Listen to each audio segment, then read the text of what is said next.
All right, welcome to week 2. It's going by faster than expected. How many weeks do we have? Like 20, 21 weeks. So it's just me this week. Every other week we'll have a special guest. Maybe some weeks more special than others. Connor Calloway might be joining us next week. We'll have some good ones on here, and they're all lining up. Like Kelly has to shut the door so they don't come in and they really want to be on. Let's go through last week's production. Top reps, starting with our rookies. Callahan with 9.4. That's 10 in some people's minds. That's a great job, Callahan. James with 6.1 and Benjamin Garcia with 6. Those are out of Denver North, Casper, and Quad Cities. Last year, I wish that'd be cool if we could, when I'm talking to Kelly, but if we could pull last year's like top rookies and see, because I feel like these numbers are better already than last year at the same time. So let's see where the sophomores and the vets are. Isaac and Dylan. Dylan, nice work out there with 10. Isaac, 2 weeks in a row. Nice job. Top sophomore. And EJ, new name up here from Denver North with 9.2.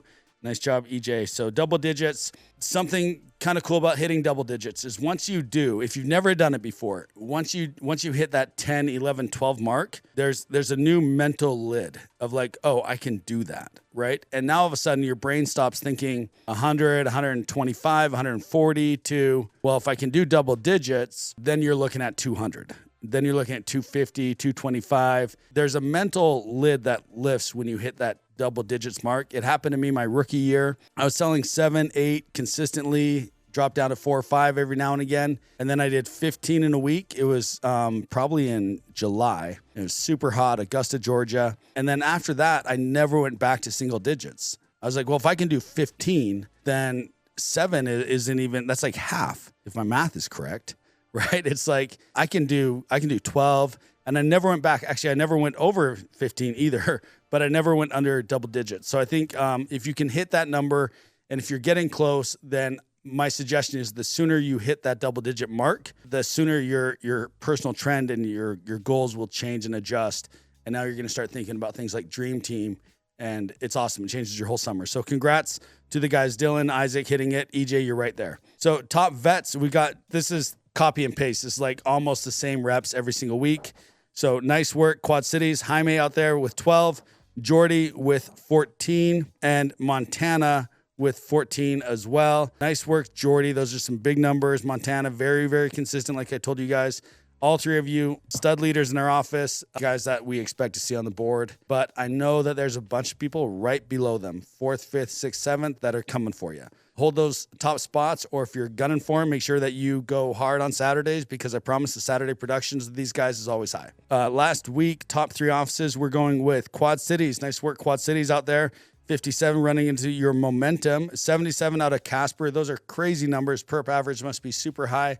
Congrats to Angel and the boys, killing it. Top perp average for sure. And Denver North right at the 100 mark, 98 accounts. Congrats to Denver North. Jake, you guys are crushing it with all the things you're dealing with out there. You are the top office and competing at a very, very high level. Area director rankings last week. Top 3, Jake Roga at 9, Angel Chavez. Angel's always up there. Nice work, Angel. We love you. And Jordy with 14, leading out, running his first team this year and making sure he's leading from the front, which is causing everybody in his office to perform at a higher level. Few just important things. We had 2 self-reports last week. I texted those guys individually and said, hey, thank you for doing that. Learning from your mistakes, getting ahead of it. Hopefully you go a whole summer without having a self-report. But for those that are doing it, make sure that you're getting ahead of it, that you're not putting your risk and your career and your livelihood at risk. Just a reminder on our comps, they're gearing up. Got Viper starting on May 12th. Well, it goes actually all the way till middle of July, but seating is coming up. So we got Paragon coming. Seating starts June 15th. So talk about this stuff, get it ready. I think we've got all the posters and everything set up for the offices by now. So make sure you guys are promoting these competitions. We also have the impact trips that we're competing for, the winner's circle. I had 2 texts today saying, hey, does the streak incentive start yet? No, Brendan Callahan, it doesn't. It starts first day of May. So if you're hitting streaks already, that's a good sign. You should be able to hit it in May. We're going to end with the power of competition. I was at the playoff game last night for the Utah Mammoth against the Knights, and I've been to plenty of hockey games this year, and I'm telling you, once the real competition starts, the level changes. The intensity changes, the focus changes. There were 0 fights last night. Everybody was just focused on winning the game. They were down 3-0, ended up in overtime. Crazy intensity the entire time. I sat right behind the Knights bench. Those guys were so focused and dialed in on competing and winning. It's a whole different level than in the preseason or in the regular season games. So keep that in mind. When you guys compete, you do it as an office, and you've got to really say, hey, we're going on a whole new level. And whatever that is, you guys make that decision together and hold that standard and compete at another level that you haven't ever probably competed in your life. And if you do that as an office, you teach the guys that are new to this how to compete, how to zone in, how to focus, how to win, how to do it the right way. It will elevate everything you guys are doing in the office. And when you win, don't celebrate your victories like you're the best, because I promise you, your next match is going to be even harder. If you win, learn from your wins. If you lose, learn from your losses, but maintain the work ethic throughout the entire season. Too often do we go compete, we win and we celebrate and we have a slow day the day after, or we lose and we get all upset and we have a slow week after. Compete as hard as you can, level up your focus and everything that goes with being competitive, but also maintain that competition, whether you're in a competition or not afterwards. Don't have these huge highs and lows as an office or as a competitor.